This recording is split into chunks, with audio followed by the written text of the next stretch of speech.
Hey guys, Erin and Grim here from TSA Knives, and I wanted to bring you the latest collection, the Lake Huron collection, which is going to be available Saturday, August 12th at 4 p.m. Central Standard Time. We have a lot of stuff, and I realized our last video was 17 minutes long, and even I got a little bored watching it, so this time, doing something different. Everything's pretty much open. And we're just going to go through things a little more quickly so you'll be able to see what's coming up. The first two here are some Emerson knives. This one's had some gentle use. This one, I do not believe has been used, carried, or sharpened. A lot of the stuff you're going to see here has been discontinued. Kind of a neat opportunity to find stuff that may not be out there in the market too much. You might not see this one. Ah, jeez. This knife is the Spyderco Ugly Dolphin. Is that what it's called?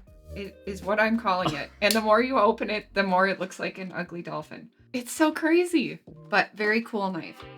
Another Spidey here. Not an ugly dolphin. Very cute. People online make fun of Spideys because they all look the same, but those don't. No, definitely not. Definitely not. There's a bunch of case stuff here. So this one's the Ebony Wood Smooth Mako, and it has a sheath with it. And it looks like you've got a bunch of case. What do you have there?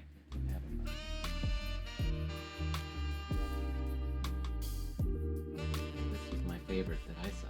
Black Micarta Swell Center Jack. So I had two favorites.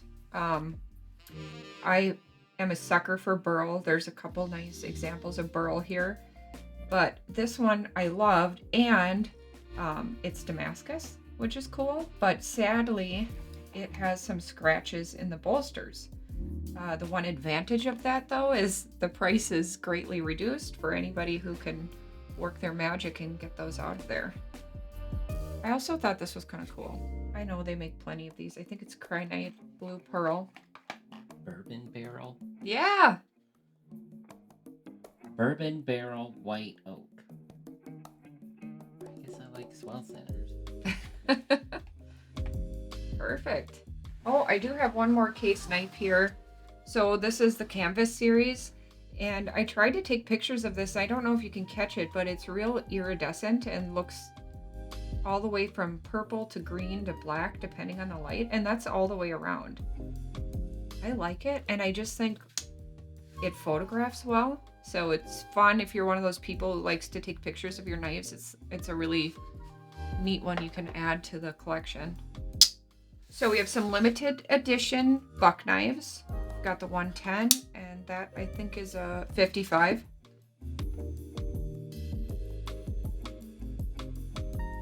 So this is like a carbon. Sounds like carbon fiber with no fiber. Yeah. Yep. Let's check out the Bradfords.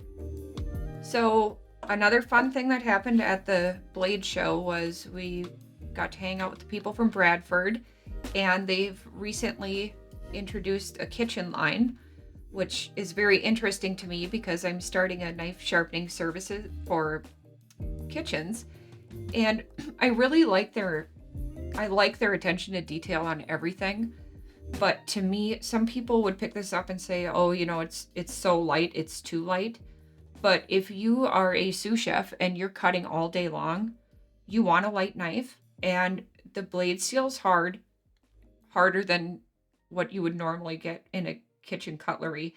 And because of that, you're not going to lose a lot of blade steel sharpening, and you're not going to have to sharpen as often. So you'll notice there's not, sometimes chef knives are real wide like this, and that's for sharpening over and over because they're going to shrink, which I've experienced firsthand with my kitchen knives I'm taking into restaurants. So they're a little expensive, but I think this is something you could have a long time.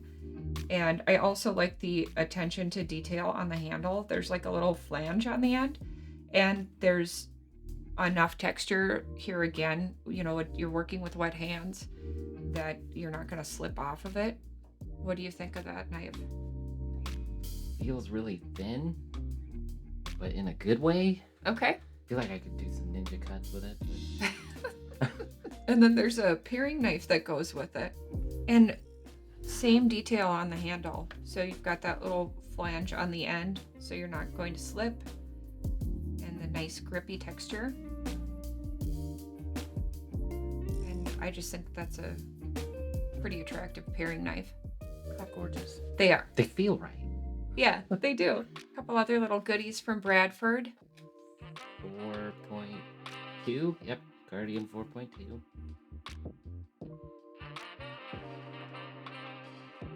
God, they do great knives. Yeah, they really do. And Guardian 3.2. There it is, 3.2. Gray linen micarta. Yeah, the way these feel in your hand too. It's just attention to detail, fit, finish. Everything is just how you want a tool to be. Here's the GECs.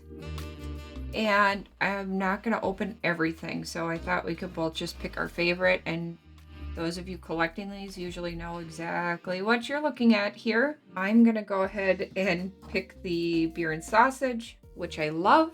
It's kind of like joked about a mustache or beard comb. But I think the reason these are traditionally on knives is for combing burrs out of your dog. So there's that. But this is a very... We'll say this is a very practical tool because you can open your beer, cut and stab your sausage, comb your beard, comb your dog, whatever you're digging. They were very popular when they came out. They're popular still. And I still have the sheaths that GEC made for them, so you can get the whole set. It's shaped like a sausage. Yes. The maroon linen micarta. I like the bigger GECs. Yeah, that is definitely a large knife. That's just what I'm drawn to with classic knives. Can you see the color? Or is it, I mean, I see black from here. It's maroon. Okay. You get it in light. They're just kind of subtle. Oh, yeah. There you go. All right.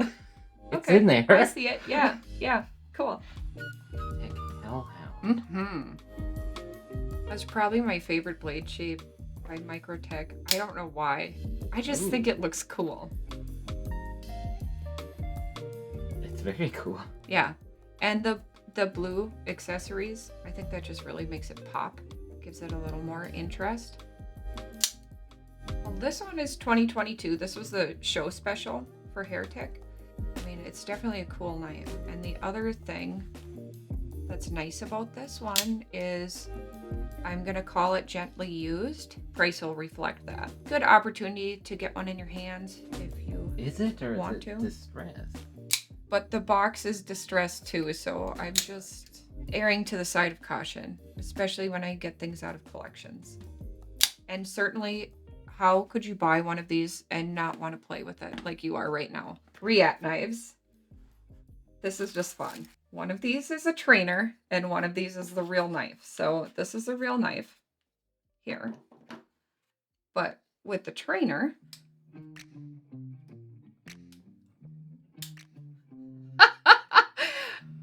the button to release will send it back. Doug Ritter. Hogue? Mm-hmm. Hogue. It's always weird to me when I see knives like that. Or that name, but I'm the only one I know who says their name aloud. I have Shatton Morgan, and this is kind of interesting. Definitely been sharpened. There's some scratches on here that I can see just in the light, but it's one of 25, and it's kind of interesting combination to me that they did the micarta, and then they mixed it with the mother of pearl inlay, and I actually kind of like that. And lastly, I just wanted to open this one because I thought the packaging was really nicely done here. And it's a pry bar. You know how I love pry bars. And it's a very cool one. So that is it for this week. And next week should be a big week for collections too. And hopefully some new GECs. It's been kind of quiet on that front lately for me, but hoping to see some. Saturday, the day right after Friday at 4 o'clock. Very good. Okay, thanks. See you guys next time. And then flick, flick. More flicky, Whoa. right? And then definitely not like that. This is not What an do you mean, like- instructional video, and please watch an expert do this and teach you how to do it.